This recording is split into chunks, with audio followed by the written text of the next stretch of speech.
How's it? And welcome to episode 22 of Safety Talk with myself, Bandelier Lefterio, and Gert Hendricks.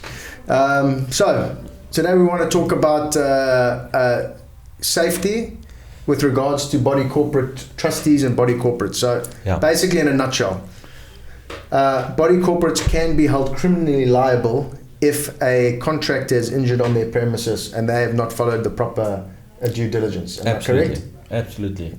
The Act is applicable on them as well, and a body corporate can be personally held liable. The trustee of the body corporate. The trustees who can be personally held liable, yeah. Okay, so let's quickly explain that. There was an incident that happened several years ago where a painter fell off a ladder. Yes. And the guy got injured.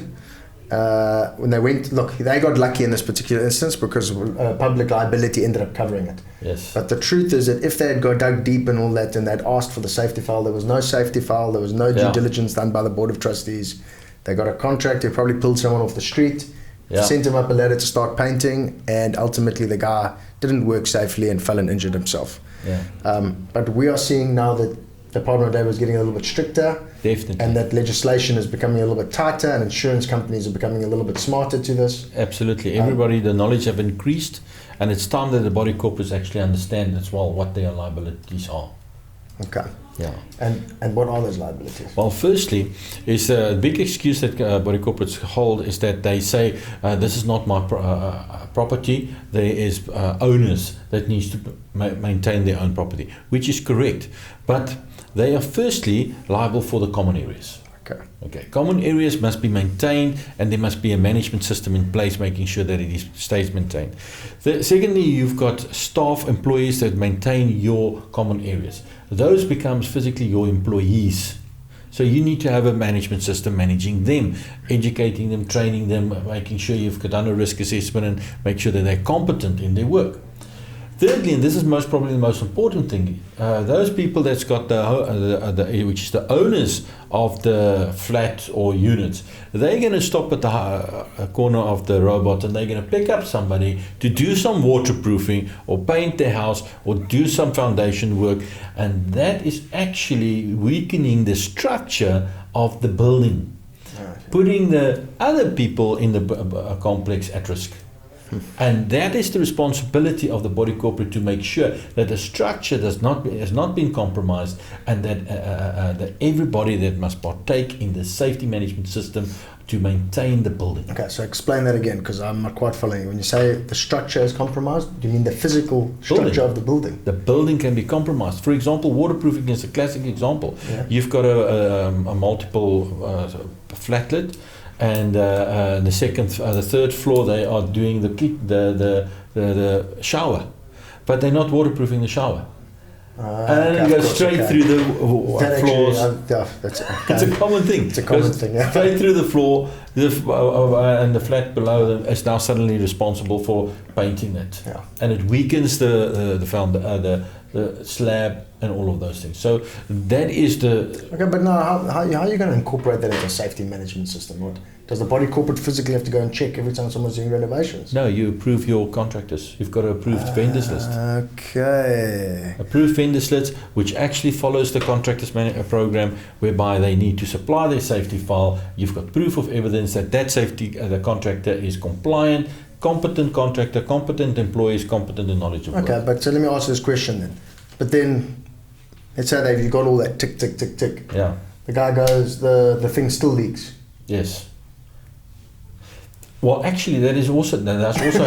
That also happened. But at least you can protect yourself. I suppose then your insurance would cover it because you've got proof that they did the work competently. Yes. And that, because otherwise I'll just say to you, you had an unreliable contractor. Just remember, reasonable person is your benchmark. You have done anything reasonable possible as a reasonable person to make sure that this does not happen. The fact that it does happen doesn't then make you an unreasonable person. Okay, so for those who are on trustees, and I've been a trustee before, and so like now this sounds quite intimidating. I'd rather just not get involved. I mean, I'm a volunteer anyway. Yeah. All right. It's actually it should not be intimidating. Okay. It's a natural process. It's just being mindful about it. Okay, so what would the process be for a president of a body or chairman of a body corporate? Yeah. What is or the trustees of a body corporate? What is the process that they put in place? to do that? The best place is to start a safety management system, meaning have a safety file. Inside that safety file, you will take charge of all your employees. Inside that safety management file, you will have a communication to all the people that's part of the building, to whereby you communicate to them what is the safety management system, if you've got a pool, what is the rules regarding that? If you get contractors, what is the rules regarding that? And then all contractors needs to be approved. Every contractor then must submit a safety file as proof of evidence that they're the right company for the job. Okay, so let's say I'll give an example. There's a block of flats here in Durban North.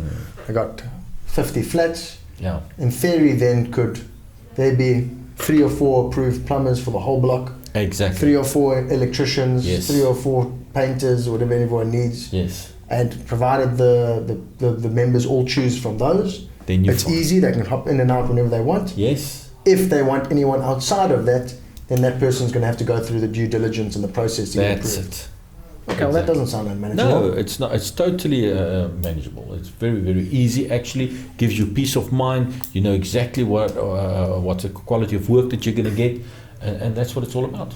Okay, so basically, if a trustee wants to prevent any liability or criminal charges based in the worst case scenario, okay, it's not a complicated step. You're saying approach the system, put a safety management systems in place, define the procedures, sign off your contractors. Yes. And Bob's your uncle. Bob's your uncle.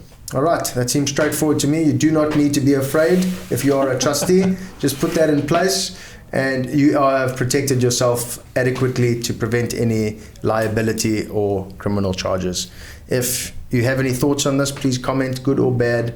We are trying to engage dialogue from everyone. We want to try and build this community. We want to try and share information. If it's important, we talk about it. That's how we're going to raise the safety standards and build safety culture in this country and in our businesses and in our homes and on the sports field and in our schools. So do me a favor, share what your thoughts, and let's move forward together. Thank you very much.